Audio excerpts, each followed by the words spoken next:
Baik, kita mulai dengan pembahasan mengenai mengenai proyeksi aksonometri dan proyeksi oblik atau proyeksi miring.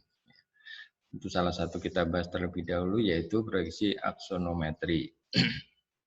Nah, apa itu proyeksi aksonometri? Oke, perhatikan objek yang ada di layar. Ya, di situ adalah satu objek kubus sederhana. Nah, ketika kita ingin menggambarkan kubus sederhana ini ke dalam sebuah bidang gambar, ya, tentu kita akan membuat sebuah garis pandang. Nah, pada gambar proyeksi, garis pandang selalu kita letakkan tegak lurus terhadap bidang gambar. Ya. Oke, garis pandang tegak lurus terhadap bidang gambar. Nah, kemudian kalau pada proyeksi aksonometri, ya, kita tarik garis dari titik yang ada di objek, ya, ke dalam bidang gambar itu secara tegak lurus. Ya. Jadi titik yang ada di objek ditarik ke arah bidang gambar secara tegak lurus terhadap bidang gambar. Ya. Oke. Nah, kemudian semua titik yang ada di objek kita juga perlu tarik secara paralel. Ya, jadi garis pandang pada satu titik dengan titik yang lain itu selalu sama, selalu paralel, selalu sejajar, ya, karena garis pandang yang arahnya sama. Nah, kemudian setelah semua titik-titik yang ada pada objek itu kita tarik ke dalam bidang gambar, kita akan dapatkan bentuk seperti ini. Ya, oke. Anggap bidang atau sisi A, B, C, D ini adalah sisi muka dari atau sisi depan dari objek, ya, atau pandangan depannya. Baik, sehingga kemudian akan kita dapatkan bentuk seperti ini, ya. Tetapi ini kalau kita perhatikan bahwa bidang gambarnya itu masih miring, ya. Nah, kalau kita buat secara normal atau tegak lurus terhadap pandangan kita, maka akan kita dapatkan bentuk seperti ini, ya. Jadi yang tadinya miring, kemudian kita dapatkan tegak lurus, ya. Sehingga kita dapatkan pada proyeksi aksonometri, ya, sisi-sisi sebuah objek itu akan tampak tiga dimensi. Jadi baik dari pandangan depan, pandangan salah satu sisi, dan juga pandangan dari atas atau dari bawah terlihat dalam satu objek gambar. Nah, itu adalah proyeksi aksonometri. Ya. Nah, kemudian kalau kita perhatikan gambar aksonometri, ini ada 3 jenis gambar aksonometri.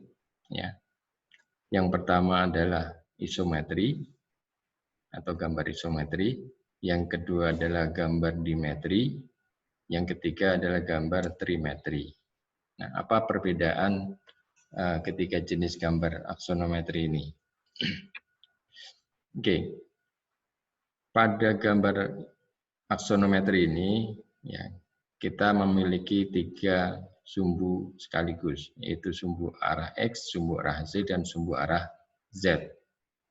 Ya, pada objek, ya. Dan itu kita gambarkan dalam satu gambar.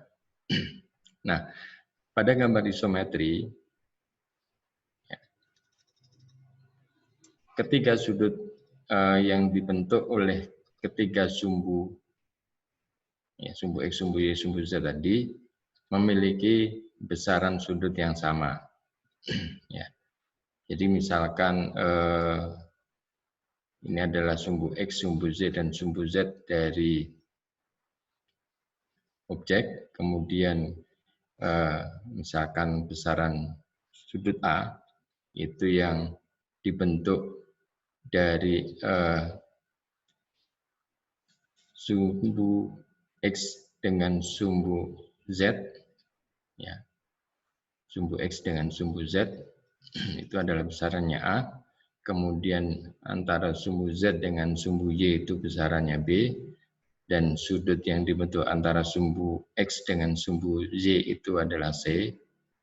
Maka besar sudut A dan sudut B dan sudut C adalah sama. Ya. Jadi membentuk sudut 120 derajat. Ya. Kemudian pada dimetri ini sedikit diubah, ya, sudut pandangnya sedemikian rupa sehingga dua sudutnya sama. Ya. Apakah itu sudut A dengan sudut C yang sama, atau sudut A dengan sudut B yang sama, atau B dengan C yang sama. Ya. Boleh. Jadi dua sudutnya sama, tergantung bagaimana kita akan meletakkan gambar dimetrinya. Ya.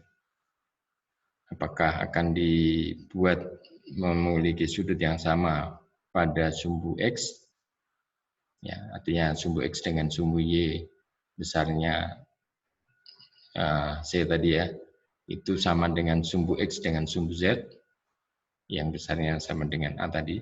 Jadi sudut A dengan sudut C dibuat sama seperti yang tampak pada gambar. Atau boleh saja misalkan Anda membuat gambar dimetri dengan kesamaan pada sudut sumbu Y-nya. Ya. Jadi sudut yang terbentuk antara sumbu Y dengan sumbu X atau sudut C itu dibuat sama dengan sudut yang terbentuk oleh sumbu Z dengan sumbu Z atau B. Ya. Jadi besar sudut B dengan besar sudut C itu sama. Ya, yang berbeda sudut A-nya itu boleh. Atau yang ketiga, jadi yang dibuat sama terbentuk terhadap sumbu Z-nya. Ya. Di mana kemudian sudut A dengan sudut B itu sama besar, sudut C yang berbeda. Ya, boleh. Jadi mau menggunakan yang manapun nggak masalah, yang penting dua sudutnya sama. Oke. Kemudian jenis yang ketiga adalah trimetri. Nah, pada trimetri ini, ya, ini agak digeser kembali letak objeknya sedemikian rupa sehingga tidak ada sudut yang sama. Ya. Jadi sudut yang terbentuk oleh sumbu X, sumbu Y, dan sumbu Z itu tiga-tiganya tidak sama. Oke, baik. Jadi itu perbedaannya. Ya. Gambar isometri itu semua sudutnya sama, ya, membentuk 120 derajat. Kemudian dimetri itu dua sudutnya sama, salah satu sudut yang lain berbeda. Ya. Nah, sedangkan trimetri itu ketiga sudutnya membentuk besar yang berbeda. Ya. Oke, meskipun demikian, tetapi nanti biasanya pada gambar teknik, ya, ada beberapa sudut utama yang biasa digunakan pada dimetri maupun trimetri. Ya, kalau isometri kan sudah jelas, masing-masing untuk sudut 120 derajat. Nah, sedangkan pada dimetri dan trimetri ini nanti tidak, ya, biasanya menggunakan sudut-sudut tertentu. Jadi tidak sembarang sudut digunakan, karena itu nanti akan mempengaruhi, ya, kemudahan menghitung besaran jarak yang harus ditampilkan di dalam gambar. Baik, itu terkait proyeksi aksonometri.